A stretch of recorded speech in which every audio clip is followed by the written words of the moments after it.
Claro, vamos a empezar el programa de hoy conversando con él, que es la primera vez que sale al aire, está en Europa, en España, y está al frente de esta fundación que me parece excepcional todo el trabajo que vienen desarrollando en pos de visibilizar todas aquellas temáticas que quizás no son tan frecuentes de conocer, que la sociedad dice, nunca escuché hablar, por ejemplo, de síndrome de Dravet. Así que desde esta fundación, precisamente que trabaja en pos de darle visibilidad y difusión a todo esto y de acompañamiento, además, ya lo presento a José Ángel Aybar. ¿Cómo está, José? Bienvenido. Hola, buen día, muchas gracias por la bienvenida, muchas gracias por la Bueno, invitación igualmente. gracias. Al contrario, vos estás en España, ¿verdad? ¿En qué ciudad específicamente está desarrollando la Fundación Síndrome de Dravet o su accionar más específico? Pues mira, sí, nosotros tenemos nuestra sede social en Madrid, pero después desde un punto de vista social somos una fundación a nivel estatal, ¿no? Cubrimos por una parte todo el territorio estatal, igualmente, igual que tú haces a través de tus diferentes medios, en cuanto a lo que respecta a la educación o diseminación del síndrome de Dravet, pues intentamos ser al final una fundación internacional, ¿no? Como sabes, ¿no? Tenemos la suerte de contar con un lenguaje común que es el español, y eso pues bueno nos da la facilidad de poder comunicarnos con familias prácticamente de todo el mundo, ¿no? Después ya más bien desde el punto de vista de investigación, y ahí sí que somos más internacionales, ¿no? No entendemos que la investigación se lleva a cabo solamente en España, sino que ahí sí que ya tenemos un carácter, un ámbito más internacional. Perfecto. Y contame un poquito, José Ángel, y a propósito, ¿no? Te lo pregunto para que podamos dar a conocer esto que mucha gente, aún no sabe de qué se trata, ¿no? Cuando hablamos de síndrome de Dravet, a rasgos generales y no entrando en la profundidad quizás de lo que es un diagnóstico de estas características, ¿de qué estamos hablando? Pues el síndrome de Dravet es una enfermedad rara, se da aproximadamente en uno de cada 16.000 nacimientos y se inicia normalmente en niños de 1 año de edad que hasta entonces están sanos, ¿no? Es decir, la mujer o la madre normalmente tiene un parto normal, tiene un embarazo normal, tiene un parto normal, el niño inicialmente se desarrolla de manera normal, cumpliendo todos los hitos del desarrollo, hasta que se inicia la enfermedad a través de crisis epilépticas, ¿no? Por lo cual, Claro, exacto.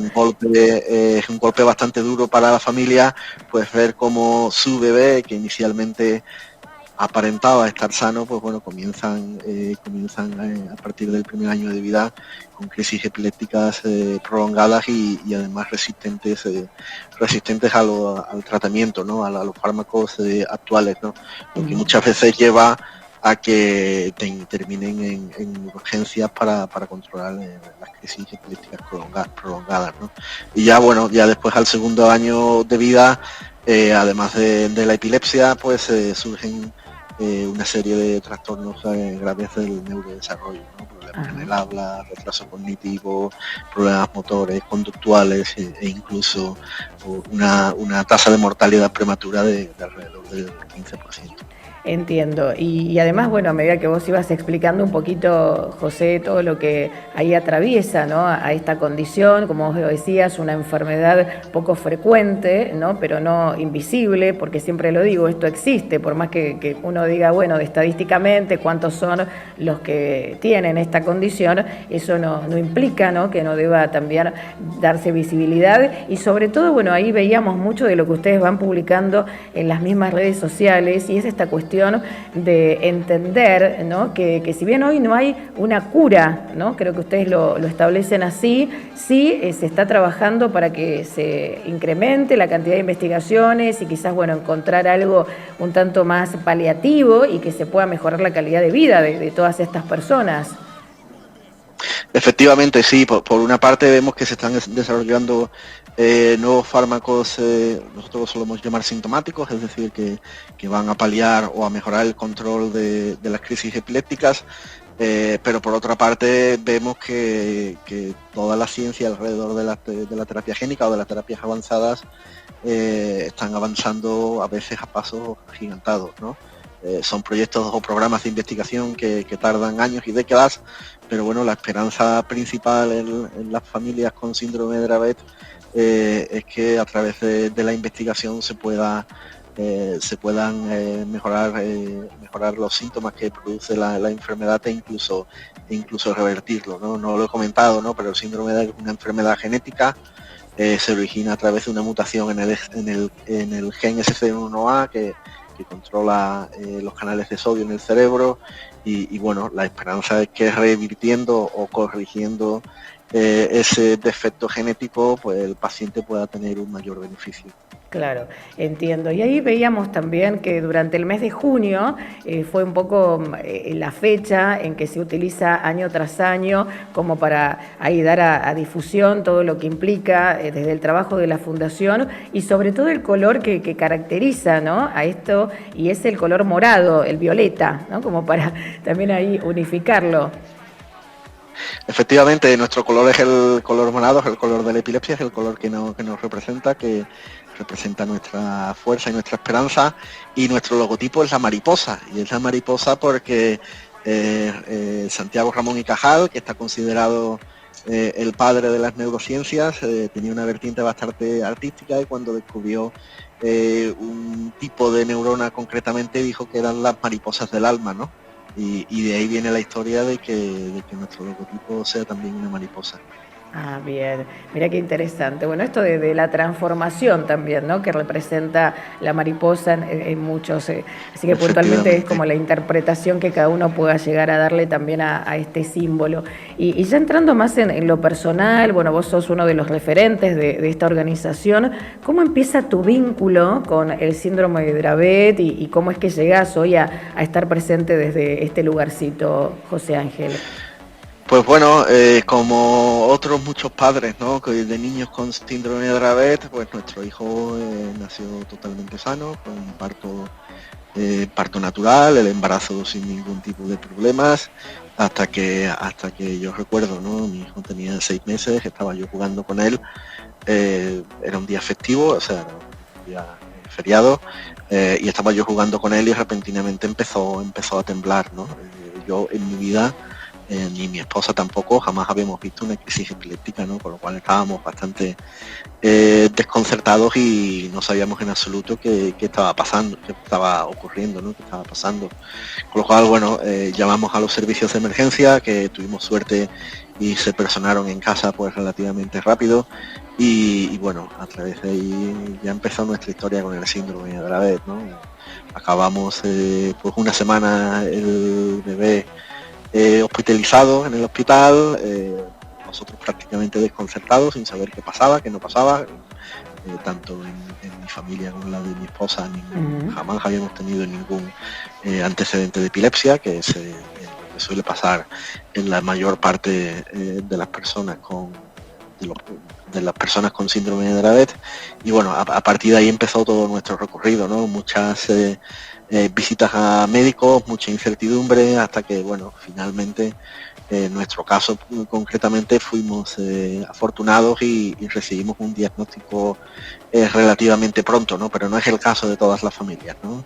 Claro. Por desgracia, hay familias que tardan años y años en recibir su diagnóstico, ¿no? Y en ese recorrido hasta llegar al diagnóstico, pues bueno, por una parte se ven expuestos a fármacos potencialmente contraindicados. Hay una serie de fármacos antiepilépticos que son bastante comunes para tratar la epilepsia, pero que en el caso concreto del síndrome de Dravet están contraindicados, y por otra parte el hecho de no tener un diagnóstico correcto no les permite que puedan acceder a los tratamientos más adecuados para el síndrome de Dravet también. Claro, entiendo. Pero además, bueno, esto que vos ahí también nos compartís, ¿no?, que tu hijo, en este caso, había nacido sin ningún tipo de condición, digo, sin ningún tipo de enfermedad o discapacidad, y que a medida que fue pasando el tiempo, como que ustedes empezaron a ver algunos indicios que daban cuenta que algo no estaba dentro de los parámetros nosotros, no quiero utilizar la palabra, pero bueno, la voy a aplicar en este caso, entre comillas, normal,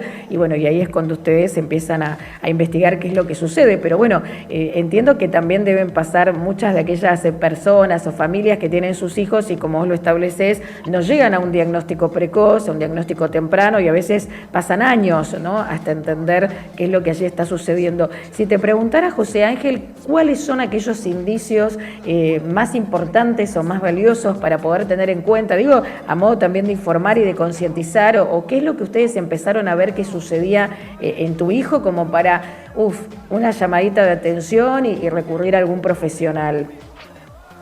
Sí, de modo genérico en nuestra fundación siempre decimos, ¿no?, que todas las personas con epilepsia e incluso las adultas, ¿no?, que tengan epilepsia y discapacidad intelectual y no se conozca ningún otro causa concreta del cuadro clínico, se les debería someter a un test genético, ¿no? Esto es lo que decimos concretamente de manera genérica desde nuestra fundación, ¿no? De manera concreta en el síndrome de Dravet, como comentaba, ¿no?, el síndrome de Dravet comienza en torno a los 4 o 12 meses de vida, con lo cual las principales, digamos, puntos a tener en cuenta para empezar a sospechar el síndrome de Dravet es inicio de las crisis epilépticas en el primer año de vida, a partir de los 3-4 meses.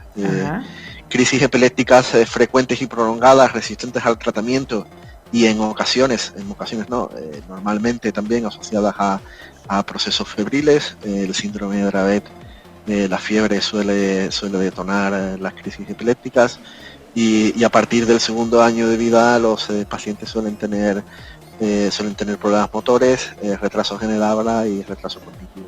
Bien, ahí entiendo. Pero bueno, no es epilepsia, digamos, hay que diferenciarlo. Estamos hablando de síndrome de Dravet, que tiene algunas de estas situaciones que se lo pueden asemejar o comparar con lo que sucede en muchas de las personas que tienen el diagnóstico de epilepsia, ¿no? Digo, como para hacer una diferenciación, que estamos hablando de dos cosas totalmente diferentes.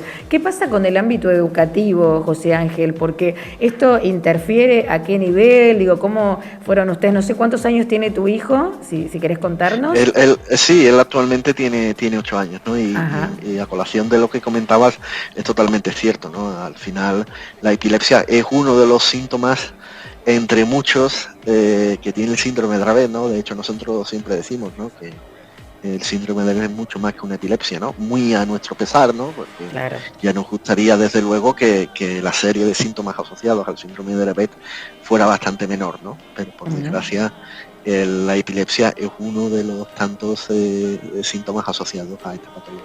Bien, y puntualmente en la cuestión educativa, esto ustedes van encontrando ciertos obstáculos, digo, aparece algún tipo de situación que haya que modificar, digo, para transformar también todo lo que allí siempre aparece, ¿no? A rasgos generales, cuando hay algún niño diagnosticado con determinada condición y bueno, todo lo que hay que seguir trabajando desde la institución educativa. ¿Esto interfiere en algo o con cierto acompañamiento? ¿Cómo es que se da en tu caso o en el caso puntual de tu hijo? No, interfiere. De manera general, los pacientes con síndrome de Dravet suelen tener un retraso cognitivo de medio a severo, ¿no? Por lo cual muchos de estos pacientes acaban asistiendo a colegios de educación especial, ¿no? Aquellos que siguen asistiendo a colegios de educación ordinaria lo suelen hacer normalmente con acompañamiento extra, ¿no? Lo cual sabemos que bueno, pues dependiendo de los recursos de la familia o de los recursos de la región, del país donde la persona o la familia viva, pues sabemos que esto no siempre es posible, ¿no? Claro. Muchas veces que pues pacientes que con síndrome de Dravet, que no tienen un retraso cognitivo tan severo, pues acaban en colegios de educación especial porque la educación ordinaria hoy en día pues no vemos que esté lo suficientemente preparada para acoger a personas pues que tengan cierta discapacidad intelectual.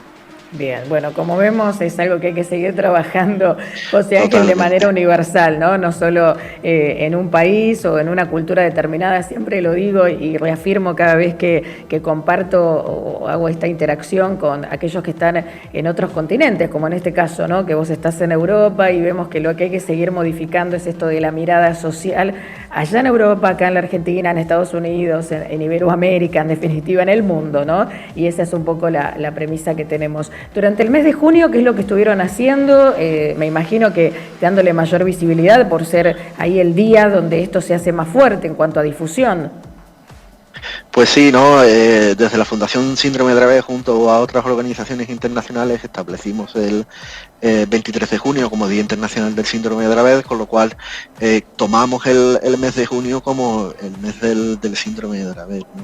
Nuestra fundación estuvimos haciendo pues una serie de acciones en torno a la concienciación del síndrome de Dravet, ¿no? Por mencionar varias, una de ellas es, por ejemplo, la iluminación de edificios y monumentos emblemáticos por todo nuestro país de morado, con el objetivo de que ese día concreto, pues bueno, nuestro país pues se ilumine o se tiña de morado, que va acompañado además de una campaña de concienciación a través de notas de prensa, comunicados y demás, que intentamos que estas entidades, ya sean parlamentos regionales, ayuntamientos, diputaciones, nos ayuden a difundir también a través de sus propios canales, ¿no? Notas de prensa, equipos de comunicación, redes sociales y demás, ¿no?